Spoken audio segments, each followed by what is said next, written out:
اس آیت کی انتہا میں اللہ تعالیٰ نے ہم سے خطاب کیا ہے، قصہ ان کے بارے میں، بات ہم سے ہو رہی ہے، اور کہتے ہیں وَكَذَلِكَ نَجْزِي الْمُحْسِنِينَ، اور جو بھی بہترین کرنے کی کوشش کرتا ہے ہم اس کو اسی طرح جزا دیتے ہیں۔ یعنی بات ایک شخص کی ہو رہی جو ہزاروں سال پہلے اس کے ساتھ اللہ تعالیٰ نے نوجوانی میں اس کو حکمت دی اور علم دیا، اور اب کہا اور اس طرح کی نعمتیں میں ہر اس انسان کو دینے کو تیار ہوں جو بہترین کرنے کے لیے سامنے آ جائے۔ جو احسان کرے گا اس کے لیے دروازہ کھلا ہے اللہ تعالیٰ کی طرف سے۔ تو کوئی بھی نوجوان یہ نہیں کہہ سکتا کیونکہ میں ابھی کم عمر میں ہوں اس لیے تھوڑی نادانی ہے میرے اندر۔ ہم بھی کہتے ہیں اپنے بچوں سے نا ابھی تو 20 سال کا ہے، تھوڑی نادانی کی عمر ہے، خیر ہے،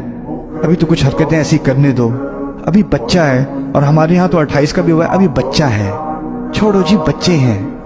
یہ بچہ بچہ کر کے ہم نے وہ جو احسان کا تحفہ اللہ تعالیٰ نے دینا تھا نا، کہ اگر ہم اپنے بچوں کو، اپنے ینگ لڑکوں کو خاص کر ان کو انکریج کریں، بلکہ لڑکیوں کو بھی، کہ اپنا بہترین کرو، پڑھائی کرنی ہے تو بہترین کرو، کام کرنا ہے تو بہترین کرو، ہر چیز میں احسان کرو، اور جب محسن بنو گے، جب ہر چیز میں بہترین کرنے کی کوشش کرو گے تو پھر اللہ تعالیٰ یہ دروازے کھولتا ہے۔